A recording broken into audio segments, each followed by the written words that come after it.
ఇప్పుడు నా సిట్యుయేషన్ చూసారు కదా, కిచెన్‌లోనే వాష్‌రూమ్ ఉంది. కోవిడ్‌కి వచ్చిన తర్వాత ఆ ఏజెంట్ హ్యాండ్ ఇచ్చాడు. ఎలా అంటే ఈడ పిలిపించేటప్పుడు ఒక పని, ఇక్కడికొచ్చిన తర్వాత వేరే పని. ఒకటి చెప్తా చూడన్నా, కోవిడ్‌లో అన్ని ఇల్లులు ఒకే రకంగా ఉండవు. అందరి లైఫ్ ఒకేలాగా ఉండదు. ఒక్కొక్కరి లైఫ్ ఒక్కొక్కలాగా ఉంటుంది. నా లైఫ్ ఇలా ఉంది. Hi guys, welcome back to the channel I driver vlogs. నేను మీ ఇమ్రాన్ పాషా. నన్ను చాలామంది ఒక క్వెషన్ అయితే రిపీటెడ్‌గా అప్పుడప్పుడు అడుగుతూనే ఉన్నారనమాట. బ్రో, నీ రూమ్ అయితే చూపించావు, నీ వాష్‌రూమ్ చూపించలేదు, నీ కిచెన్ చూపించలేదు అంటున్నారు. కాబట్టి ఈరోజు మీకు ఆ 2 దర్శనాలు కూడా చేపిచ్చేస్తా. చూసారంటే మాత్రం షాక్ అయిపోతారు. రండి. అదైతే నా రూమ్ అనమాట, పడుకునేది. దాని పక్కనే ఇది నా కిచెన్. చూస్తున్నారు కదా. టంటడాయ్! వంటకు కావాల్సిన వస్తువులన్నీ ఈడ పెట్టుకున్నా నేను. మసాలాలు అయితే ఇందులో ఉంటాయి. ఇంకా ఇందులో ఏమో బియ్యం ఉంటుంది. బియ్యం. ఇంకా చిన్న కబోర్డ్ కింద. కబోర్డ్‌లో కొన్ని వస్తువులు ఉంటాయన్నమాట అంతే. ఎక్కువ ఏమి ఉండదు. ఇది వచ్చేసి గ్యాస్ స్టవ్ అనమాట. ఇది ఈ ఫ్రిడ్జు, ఈ వాషింగ్ మిషన్. ఆ 3 మాత్రం నాకు మా ఓనర్ వాళ్ళే ఇచ్చేశారు. చాలా వరకైతే డ్రైవర్లకి కొన్ని ఇళ్ళలో అయితే అన్నీ వాళ్ళే ఇచ్చేస్తారనమాట. కొన్ని ఇళ్ళలో మాత్రం ఓన్లీ గ్యాస్ స్టవ్ ఒకటి ఇస్తారు, ఫ్రిడ్జ్ ఇస్తారు, వాషింగ్ మిషన్ ఇయ్యరు. బట్టలు వాళ్ళే చేతులతో ఉతుక్కోవాలి. నాకైతే లక్కీగా వాషింగ్ మిషను, ఫ్రిడ్జు, గ్యాస్ పొయ్యి. వేడి నీళ్ళు కావాలంటే హీటర్ అనమాట. ప్రస్తుతానికైతే ఆఫ్ చేసేస్తున్నాను. ఇదైతే నేను పిట్టలు పెట్టుకున్నప్పుడు దాని గూడు అనమాట. ఇంకా సేమ్ అది కూడా అదే. ఈ సైకిల్ అయితే నాదే అబ్బా. దీనిపైన ఏదో ప్రయోగం చేద్దాం అనుకున్నా, కానీ సెట్ అవ్వల. ఇప్పుడు మీరు షాక్ అయ్యే విషయం ఒకటి చూపించినా, నా వాష్‌రూమ్ చూపిస్తాను రండి.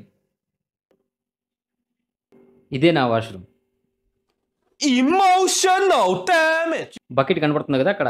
ఆ ట్యాప్ నుంచి నీళ్ళు వచ్చి బకెట్‌లో పట్టుకొని స్నానం చేస్తాను. అదొచ్చేసి కమండలం, అంటే కక్క పోయేది. అరే ఏంట్రా ఇది?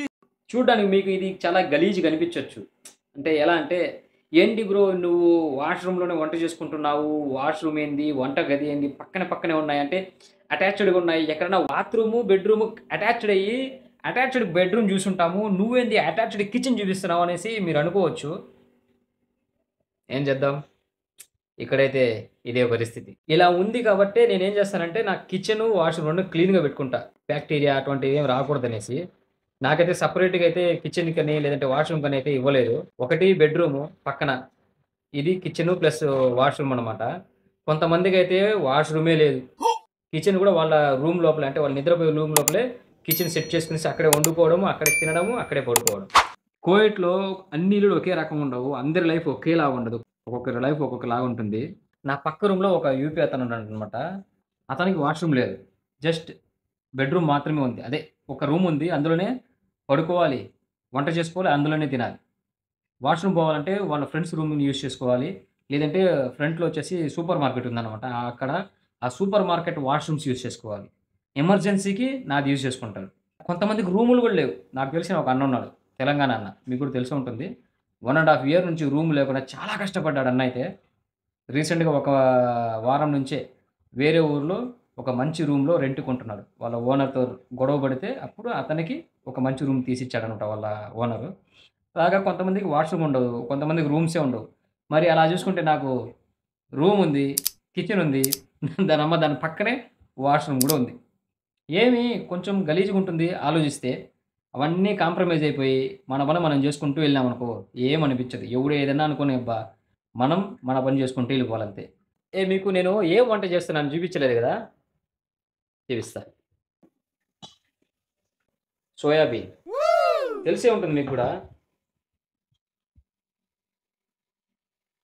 ప్రస్తుతానికైతే ఉల్లిపాయలు, టమాటా వేసి మంచిగా ఫ్రై అయితే చేసుకుంటున్నా.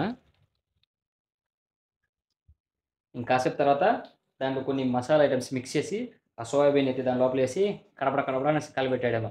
వంట చేస్తున్నానంటే మాత్రం ఖచ్చితంగా ఈ యూనిఫార్మ్ అయితే వేసుకుంటా. ఎందుకంటే పక్కన డ్యూటీ పడిందనుకో, దీన్ని ఎత్తి పక్కన పెట్టేసి డ్యూటీకెళ్ళిపోవచ్చు. ఇది లేదనుకో, ఆడ వంట చేసిన స్మెల్ అంతా మన బట్టల్లోకెళ్ళిపోతుంది. ఈ గుడ్డు ఎందుకు కడతానంటే, కువైట్‌లో అందరికి తెలిసిందే అబ్బా! డ్రైవర్లకైనా, ఇంట్లో పనిచేసే ఆడవాళ్ళకైనా హెయిర్ ఫాల్. వెంట్రుకలు మొత్తం రాలిపోతాయి కువైట్‌కొచ్చిన తర్వాత. చాలా మందికైతే బట్టతల చేసుంటారు. ఇంటికాడ బాగుంటుంది. ఈడొచ్చిన తర్వాత బట్టతల వచ్చేస్తుంది. అలాంటి సిట్యుయేషన్ రాకుండా ఉండాలంటే గుండు కొడుతూ ఉండాలి. వచ్చిన కరెక్ట్‌గా 3 నెలలకి గుండు కొట్టేసి, ఆ గుండునే మెయింటైన్ చేసుకుంటూ వెళ్ళామనుకో, మన ఇంటికి వెళ్ళేటప్పుడు మన వెంట్రుకలు మన దగ్గర ఉంటాయి. లేదనుకో వెళ్ళిపోతాయి. మళ్ళా పెళ్లి చేసుకోవాలనుకున్నప్పుడు పెళ్ళొచ్చి నేరుగా "అమ్మా ఈడికి బట్టతలుందే" అంటుంది. అలాంటి సిట్యుయేషన్ రాకుండా ఉండాలంటే కోవిడ్‌కొచ్చిన డ్రైవర్లు, లేడీస్ అయితే కాదు. డ్రైవర్లు గుండు కొట్టినారనుకో, గుండు కొట్టి చిన్న చిన్న వెంట్రుకలు పెట్టుకున్నారంటే, మనం 2 సంవత్సరాలు ఇక్కడ చేసుకునేసి ఇంటికెళ్ళేటప్పుడు మంచిగా పెంచుకోవచ్చు. అలా కాదనుకో పెంచుకునేదానికి అవకాశం కూడా లేకుండా పోతుంది. అందువల్ల ప్రస్తుతానికైతే గుడ్డ కట్టుకొనేసి యేసుకొని వంట చేస్తున్నా. ఇంకో విషయం చెప్పాలి మీకు. కువైట్‌లో ఈ మధ్య 2 రోజుల నుంచి ఒక వీడియో అయితే వైరల్ అయిందబ్బా! మన తెలుగతను ఎడారిలో వర్క్ చేసుకుంటూ చాలా కష్టపడుతున్నాను అనేసి ఒక వీడియో అయితే పోస్ట్ చేస్తున్నాడనమాట. మన తెలుగతను ఒక ఏజెంట్‌ని నమ్మి కువైట్‌కొచ్చాడు. కువైట్‌కొచ్చిన తర్వాత ఆ ఏజెంట్ హ్యాండ్ ఇచ్చాడు. ఎలా అంటే ఈడ పిలిపిచ్చేటప్పుడు ఒక పని, ఇక్కడికొచ్చిన తర్వాత వేరే పని. అలాగా. ఆయన్నైతే తీసుకొనెళ్ళి ఎడారిలో వేసేసారనమాట. ఎడారిలో పావురాలకి, మేకలకి, గొర్రెలకి, ఆ తర్వాత కుక్కలకి వాటికి అన్నం వేసుకుంటూ, వాటిని చూసుకుంటూ ఉండాలి. ఇప్పుడు కువైట్‌లో ఎండలు ఎలా ఉన్నాయంటే, కోడిని కోసి బయట పెట్టామనుకో కూర అయిపోతుంది. ఏం మాట్లాడుతున్నావురా? నరాలు కట్ అయిపోయింది. 53 డిగ్రీలు, 52 డిగ్రీలు వస్తుంది ఎండ. అలాంటి ఎండలో ఆయనకి నీళ్లు కావాలంటే 2 కిలోమీటర్లు నడుచుకుంటూ వెళ్ళాలంట. ఎంత కష్టం. కాబట్టి ఆయనైతే ఒక వీడియోని పోస్ట్ చేశాడు. పోస్ట్ చేసిన వెంటనే మన ఎంబసీ, కొంతమంది పెద్ద పెద్ద అధికారులందరూ దాన్ని జోక్యం చేసుకునేసి ఆయన్ని కువైట్ నుంచి ఇంటికి పంపించే ఏర్పాట్లయితే చేస్తున్నారు. నేను చాలా వీడియోలో చెప్పుంటా. అన్నా ఎవరు ఫ్రీ వీసాలను నమ్మి రావద్దు. ఏజెంట్లను నమ్మి రావద్దు. ఏదైనా రావాలన్నా కన్సల్టెన్సీ లేదంటే మంచి ఏజెన్సీలో మంచి వీసా ఉంటేనే రండి అన్న. చాలా వరకు ఇదే చెప్తూ ఉంటాను నేను. కొన్ని ఇల్లులు మంచిగుంటాయి. కొన్ని ఇల్లులు వరస్ట్‌గుంటాయి. ఈడొచ్చిన తర్వాత కొన్ని మనం అనుకున్న పనులే దొరుకుతాయి. కొన్ని మనం అనుకున్న పనులు దొరకవు. వేరే పనులుంటాయి. వాటిని చేసేటప్పుడు మన మనసుని చంపుకొని పని చేసుకోవాలి. అలాగని నేను కువైట్‌కి రావద్దనట్లేదు ఎవరిని. రండి. రాకపోతే అప్పులెలా తీరుతాయి? ఇంటికాడ చేసిన అప్పులెలా తీరుతాయి? అమ్మా, నాన్నని ఎట్లా చూసుకుంటాం మనము? కాబట్టి రండి, కువైట్‌కి రండి. కువైట్‌కొచ్చి ఎక్కువ బాధలుంటే వెళ్ళిపోండి. కొన్ని అడ్జస్ట్ చేసుకునే బాధలుంటే కొంతవరకు అడ్జస్ట్ చేసుకొనేసి పని చేసుకొని ఇంటికాడుండే అప్పుల్ని, ఇంటికాడుండే ఫైనాన్షియల్ ప్రాబ్లమ్స్ అన్నిటిని క్లియర్ చేసి వెళ్ళిపోండి. నేను ఇద్దరికీ ఒక సలహా అయితే ఇస్తా. ఒకటి కొత్తగా కువైట్‌కి వచ్చే వాళ్ళకి, రెండోది కువైట్‌కి వచ్చేసిన కొత్త డ్రైవర్లకి. డ్రైవర్‌లైనా అవ్వచ్చు, ఇంట్లో పనిచేసే లేడీస్ అయినా అవ్వచ్చు. ఫస్టొచ్చి కువైట్‌కి కొత్తగా వచ్చేవాళ్ళు మంచి వీసాతో రండి.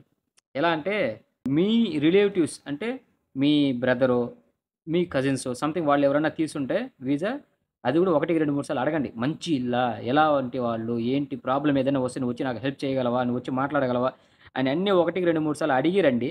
ఇంకోటేంటంటే కువైట్‌కొచ్చేసిన తర్వాత ఇబ్బంది పడే వాళ్ళకి ఇంకో విషయం చెప్తా. ఎలాగో మనం కువైట్‌కొచ్చేసాం.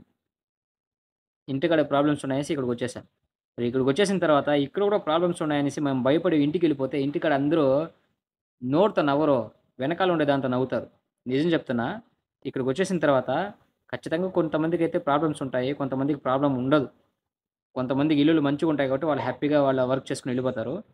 కొంతమంది ఇల్లు వరస్ట్‌గా ఉంటాయి కాబట్టి కొంచెం ఇబ్బందిగానే ఉంటుంది. ఆ ఇబ్బందులన్నిటిని దిగమింగుకొని ఒక 2 సంవత్సరాలు వచ్చినందుకు 2 సంవత్సరాలు కళ్ళు మూసుకునేసి కష్టాన్ని గూడా ఇష్టంగా మార్చుకునేసి మనం గనుక వర్క్ చేసుకొని వెళ్ళిపోయామనుకో, ఇంటికాడ ఉండే అప్పులు తీరిపోతాయన్న. నిజం చెప్తా. 2 సంవత్సరాలు కళ్ళు మూసుకొని పని చేస్తే ఇంటికాడ అప్పులు తీరిపోతాయి. అప్పులు తీరిపోయిన తర్వాత మీరు ఇక్కడి నుంచి టాటా చెప్పేసి వెళ్ళిపోండి. మళ్ళా మీకేదైనా నచ్చితే రండి. రాకపోతే ఇంటికాడే ఉండిపోండి. అంతేగాని ఈడొచ్చేసిన తర్వాత చిన్న చిన్న విషయాలకు గూడా నేనిక్కడ చేయలేను. నా వల్ల కాట్లేదు. నేనెళ్ళిపోతా అనేసి వెళ్ళిపోయారనుకో, మీకే కదా బొక్క. కొనుక్కున్నందుకు వీసా డబ్బులు బొక్క, టికెట్ డబ్బులు బొక్క, మెడికల్ డబ్బులు బొక్క. బొక్క, బొక్క, బొక్క అనేసి పెద్ద బొక్క అయిపోతది. కాబట్టి వచ్చినందుకు ఇక్కడుండే ఇబ్బందులని దిగమింగుకొని పని చేసుకునేసి 2 సంవత్సరాలు డబ్బులు తీసుకొని ఇంటికెళ్ళిపోండి. ప్రతి ఒక్కరికి కష్టాలుంటాయి. కష్టాలు లేకుండా మనిషి ఉండడు గదా! ఇప్పుడు కష్టపడితేనే రేపు మనకి ఇంటికాడ ఫ్యూచర్ ఉంటుంది. అంటే ఇప్పుడు కష్టపడితే రేపు సుఖపడొచ్చు. మన ఫ్యామిలీలో గౌరవం పెరుగుతుంది. మన బంధువులు మనల్ని చూసి మెచ్చుకుంటారు. మెచ్చుకోకపోయినా పర్లేదు. మన ఫ్యామిలీ మంచిగుంటే చాలు. అంతే. కాబట్టి ఈడొచ్చి ఇబ్బంది పడేవాళ్ళు కొంచెం అడ్జస్ట్ చేసుకునేసి పని చేసుకొని ఇంటికెళ్ళిపోండి. ఈడొచ్చి పని చేసుకునే వాళ్ళకి, ఇక్కడికొచ్చే వాళ్ళకి ఇదే చెప్పగలుగుతా నేనైతే. సరే మరి ఎలాగో నా వాష్‌రూము, నా కిచెన్ చూసేసారు గదా! నా వంట కూడా అయిపోయేదానికొచ్చింది. ఇంతటితో ఈ వీడియోనైతే ఎండ్ చేస్తాను. ఎవరైనా బైక్ డ్రైవ్ చేసేటప్పుడు హెల్మెట్ యూజ్ చేయండి. అలా కాకుండా కార్ డ్రైవ్ చేసేటప్పుడు సీట్ బెల్ట్ మాత్రం ఖచ్చితంగా యూజ్ చేయండి. ఓకేనా? మనం బతుకుంటేనే మన ఫ్యామిలీ హ్యాపీగా ఉంటుంది. ఇది మాత్రం గుర్తుపెట్టుకోండి అన్న. ఉంటాను మరి. Take care. By by. ఇంకొక మాట, వీడియో నచ్చితే మాత్రం లైక్ చేయండి. ఎవరైనా కొత్త వాళ్ళు కువైట్‌కి రావాలనుకునే వాళ్ళు లేదంటే కువైట్‌లో మీ ఫ్రెండ్స్ ఎవరైనా ఉంటే వాళ్ళకి షేర్ చేయండి. Take care.